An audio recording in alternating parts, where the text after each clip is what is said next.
Neste vídeo vamos entender a diferença entre auditoria externa e auditoria interna. Antes que você esqueça, já clica aqui embaixo no joinha, se inscreve no nosso canal, ativa o sininho para ficar ligado nos novos vídeos e compartilha com seus amigos.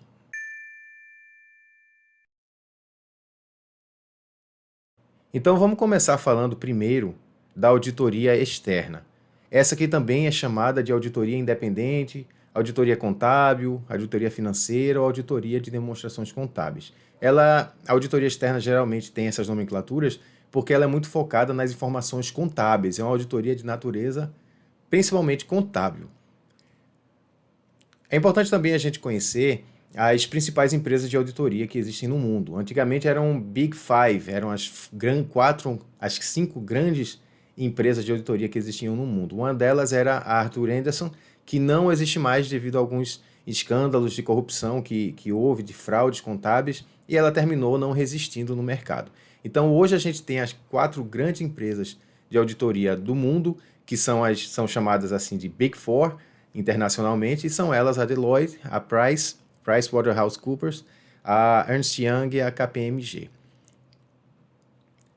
Então vamos entender aqui a auditoria interna, como é que ela funciona. Imagina que você tem lá a sua empresa e ao longo das operações dessa empresa, ela vai ter diversas transações, receitas, despesas, custos, folha de pagamento. Então todas as transações da empresa, elas vão ser registradas na contabilidade. É isso que a contabilidade faz. Ela registra os fatos econômicos da organização e no final do período, seja do mês, do trimestre ou do ano, a empresa vai emitir as demonstrações contábeis. Então, a sua empresa aqui emitiu as demonstrações contábeis e aí vem diversas demonstrações contábeis, balanço patrimonial, demonstração de resultados do exercício, são diversas demonstrações contábeis emitidas pelas empresas. Qual é o objetivo dessa informação contábil? A informação contábil ela serve para prestar informação ao mercado, prestar informação às pessoas fora da empresa. Alguns desses principais atores que utilizam a informação contábil são os bancos, ou seja, os credores, investidores, governo e empregados.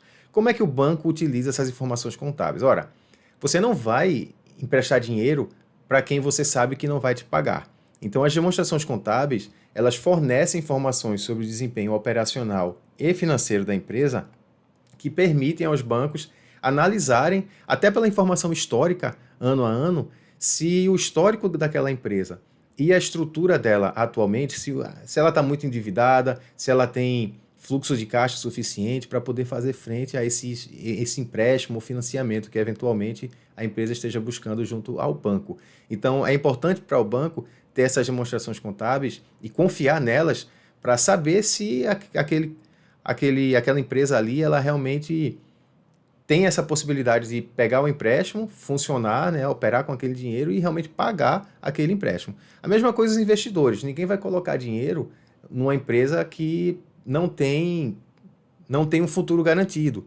Lógico, garantido nada é, mas o investidor, quando ele observa as demonstrações contábeis, ele tem a capacidade de analisar o desempenho da empresa, com base na informação passada, ele pode projetar o desempenho da empresa no futuro. Então, o investidor ele usa muito as informações contábeis para saber se aquela empresa é desejável para ele do ponto de vista de investimento.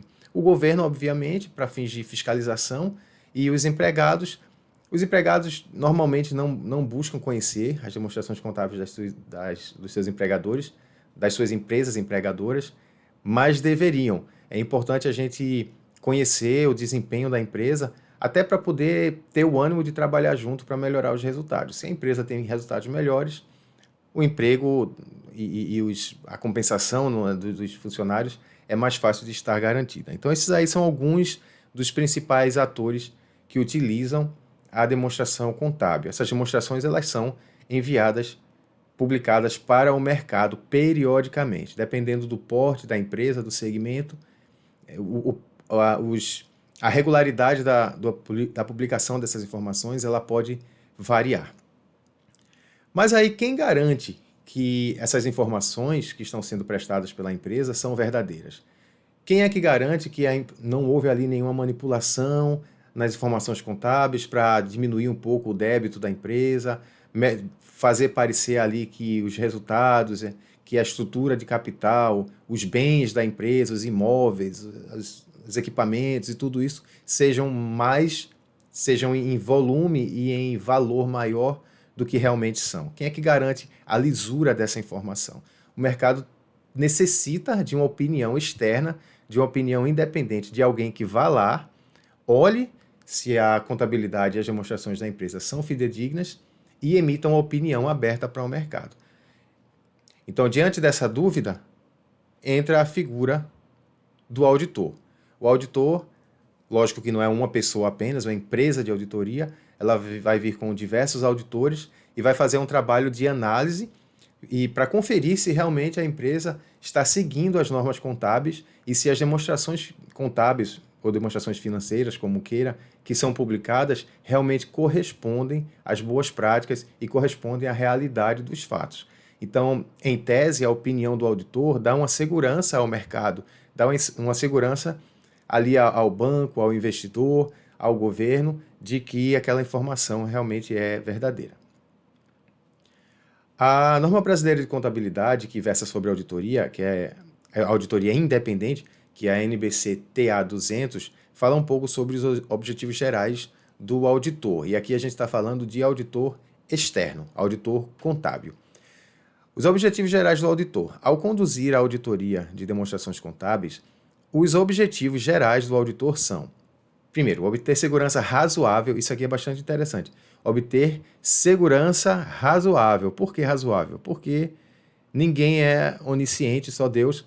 Então, não tem como o auditor emitir uma opinião 100% sobre qualquer coisa. Então, espera-se uma segurança razoável de que as demonstrações contábeis como um todo estão livres de distorção relevante. É lógico que se for uma distorção pequena, não vai fazer tanta diferença no todo. O que se procura são distorções relevantes, independentemente se causadas por fraude ou por erro.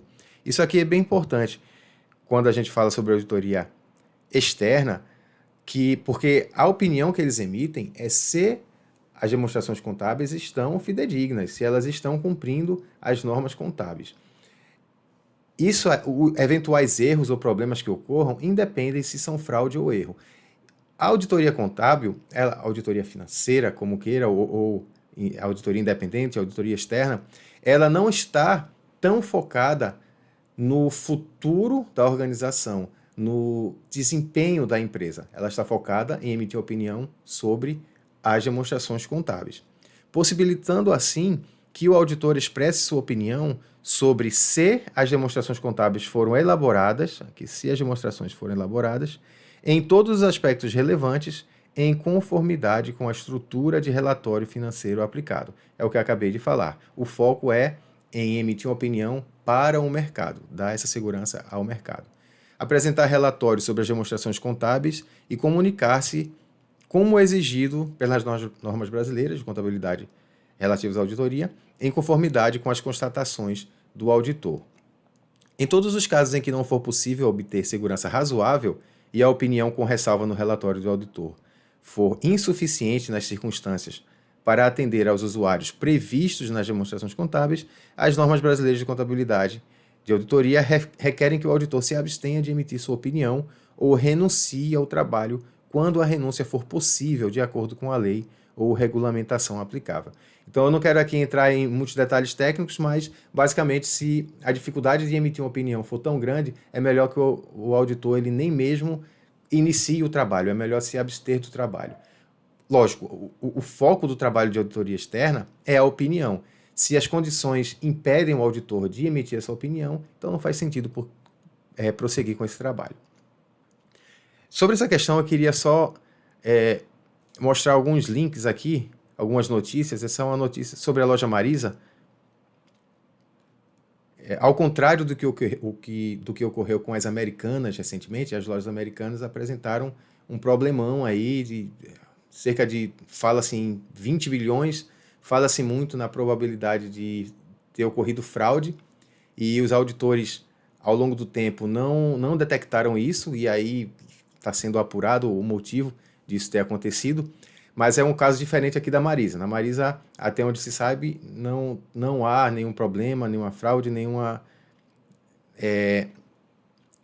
não há demonstrações contábeis maquiadas. Mas há algum tempo já, essa reportagem aqui é de 2020, há algum tempo já, há alguns anos já, a Marisa vem sofrendo um pouco com o seu desempenho. Então, a notícia aqui mostra que houve prejuízo das lojas Marisa, cresce 162% no trimestre. Isso aqui foi 28 de maio, então aqui de 2020, então aqui é o primeiro trimestre de 2020. Então, seguindo um outro link aqui, a gente vai para uma apresentação de resultados aqui da própria empresa Marisa, também do ano de 2020. E se a gente for aqui para a página 113, essa aqui é do final do ano, a gente vai ter o relatório dos auditores independentes. E olha só, naquele mesmo ano, o que o relatório dos auditores independentes falou. Examinamos as demonstrações financeiras individuais e consolidadas da Marisa Lojas S.A., companhia, identificadas como controladora e consolidado, respectivamente, compreende o balanço patrimonial em 31 de dezembro de 2020 e as respectivas demonstrações de resultado abrangente e papapá. O importante é isso aqui, ele fala assim: em nossa opinião, as demonstrações financeiras acima referidas apresentam adequadamente, em todos os aspectos relevantes, a posição patrimonial e financeira individual e consolidada da Marisa Lojas S.A. em 31 de dezembro de 2020, o desempenho individual e consolidado de suas operações e os seus respectivos fluxos de caixa individuais e consolidados para o exercício fim nesta data, de acordo com as práticas contábeis adotadas no Brasil e com as normas internacionais de relatório financeiro. Então, as práticas no Brasil já estão alinhadas num nível bem elevado com as práticas internacionais. Mas então perceba que, apesar de a empresa estar indo relativamente mal nos seus resultados, o relatório dos auditores, a opinião emitida pelos auditores, ela sai limpa. Ou seja, não importa se a empresa está... Não estou dizendo aqui que é o caso dessa empresa, mas em termos gerais, não importa se a empresa estiver em frangalhos e a contabilidade estiver arrumada, as demonstrações estiverem arrumadas, a emissão a opinião do auditor independente vai ser sem nenhuma ressalva, ou seja, aquilo que ele se pretende atestar, que é a fidelidade às demonstrações contábeis, às regras contábeis, está cumprida, independentemente do rumo que a empresa está seguindo do ponto de vista operacional ou econômico-financeiro. Então, essa daí é uma grande desvantagem da auditoria independente, porque ela foca na contabilidade, ela não foca exatamente nos resultados. O foco dela é no mercado, é emitir uma opinião para fora, não é servir como ferramenta de gestão internamente. Existe claramente um conflito de interesse, porque a empresa auditada é quem paga os serviços, então se eu audito a sua empresa, é a sua empresa que vai me pagar para auditá-la, então aí surge esse conflito de interesse, porque até que ponto, né, uma empresa de auditoria vai ser transparente e vai ter a coragem de emitir um parecer adverso contra aquele que está pagando por seus serviços. Então, isso é uma insegurança que prevalece aí no mercado, mas apesar de alguns fatos isolados, de alguns escândalos isolados, de modo geral, as auditorias são bem confiáveis historicamente aí pelo mercado. E as auditorias também, uma coisa ruim é que elas são caríssimas, principalmente se for o Big Four, se for as empresas mais tradicionais, obviamente, pelo prestígio dessas empresas se paga muito mais, e para algumas empresas a auditoria é obrigatória. Então existem regras de mercado, de reguladores, como a CVM, por exemplo, a Comissão de Valores Mobiliários. Então também eu não vou entrar nesse detalhe, mas existem algumas empresas de alguns segmentos e dependendo do tamanho da empresa, da estrutura da empresa, especialmente as empresas abertas, né, as sociedades por ações, elas têm que passar pela auditoria. Então é um custo que não dá para a empresa evitar. E agora vamos falar um pouco sobre a auditoria interna. A auditoria interna, ela tem um viés diferente. Enquanto a auditoria externa mostra uma opinião para o mercado, a auditoria interna ela é uma ferramenta de gestão para dentro da empresa, para os gestores da empresa. Ela tem muito a ver com aquele ditado que fala que o olho do dono é que engorda o gado. Imagina que você tem uma empresa, a empresa começa a crescer, você olha tudo ali na empresa, as finanças, as operações, a parte legal, procura estar de acordo com todas as regras, todas as leis, os regulamentos. Só que a empresa começa a crescer e aí você já não tem mais tempo de conseguir olhar tudo na empresa. Então, imagine uma empresa como a Coca-Cola, uma empresa como a Vale, empresas gigantescas como os grandes bancos, o Bradesco. Então, que na verdade nem tem um dono só, né? São sociedades por ações, elas vão ter milhões, dezenas, às vezes centenas de milhares e até milhões de acionistas que são, na verdade, os donos da empresa. Então, alguém precisa olhar os aspectos de não só de operações legais, todos os aspectos de organização interna da empresa para que ela possa se manter nos trilhos. Então, quem faz isso é a auditoria interna.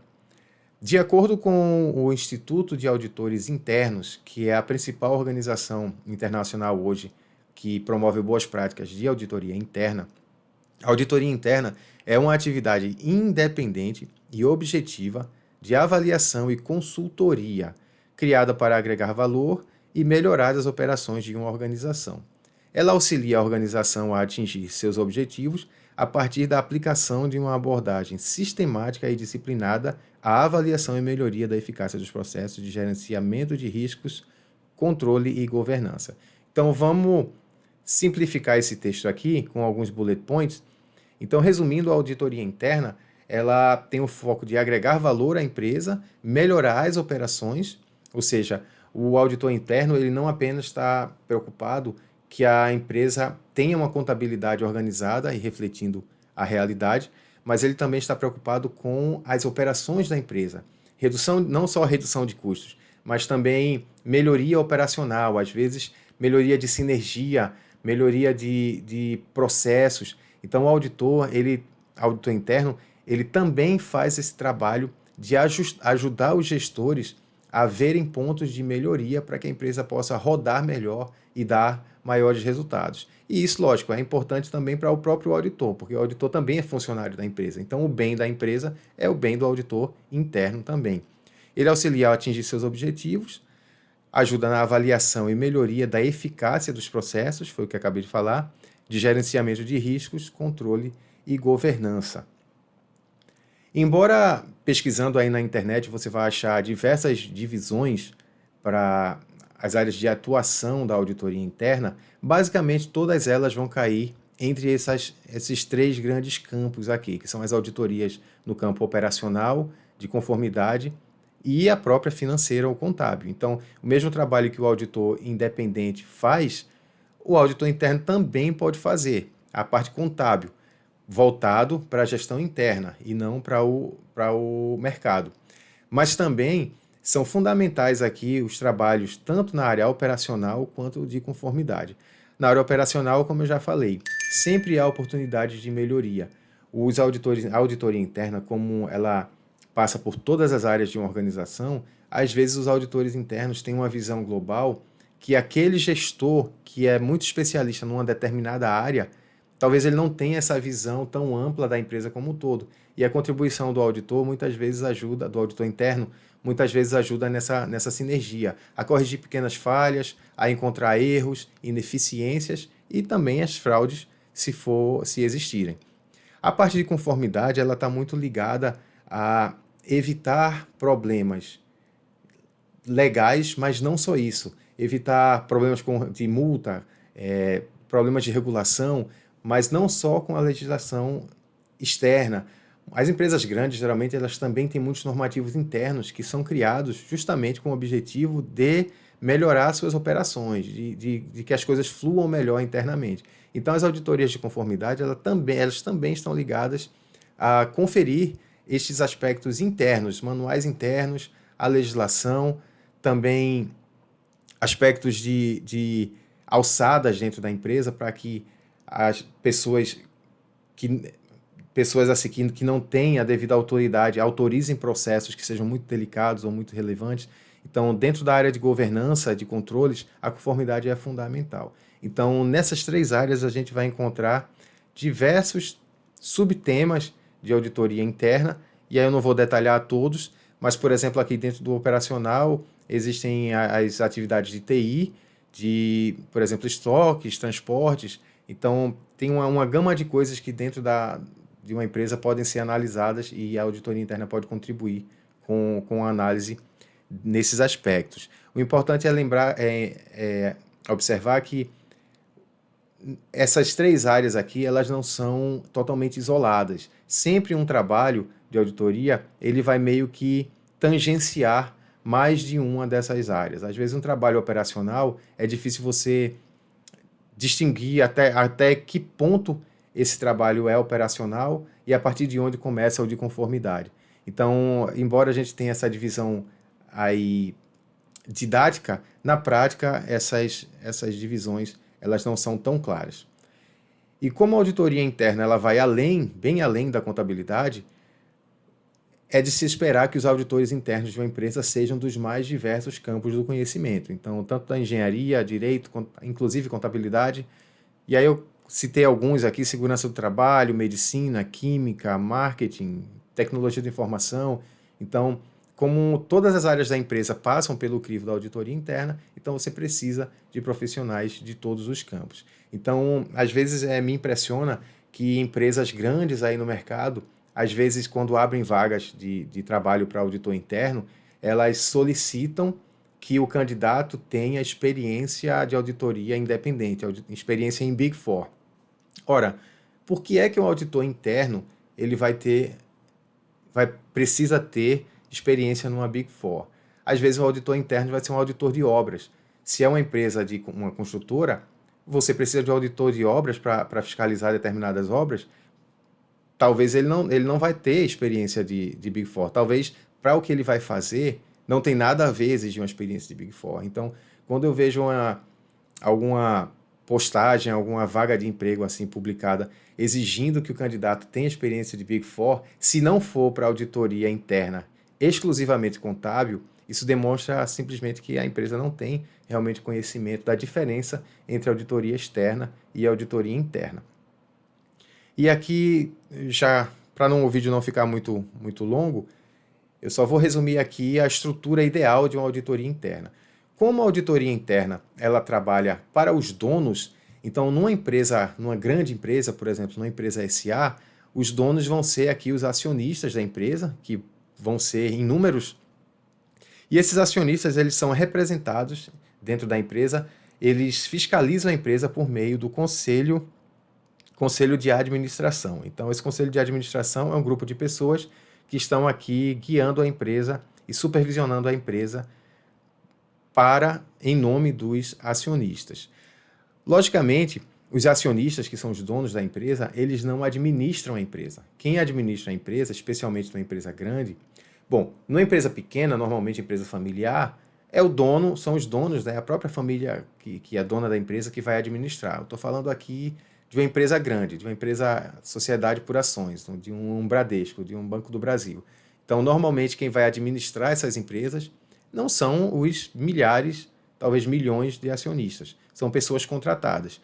E aí existe um conflito que se chama de conflito de agência, ou seja, esses caras aqui, os acionistas, quem é que garante a eles que esses caras aqui, os administradores, o presidente da empresa e os administradores, quem garante que esses administradores vão administrar a empresa de acordo com a vontade, de acordo com aquilo que vai beneficiar os acionistas?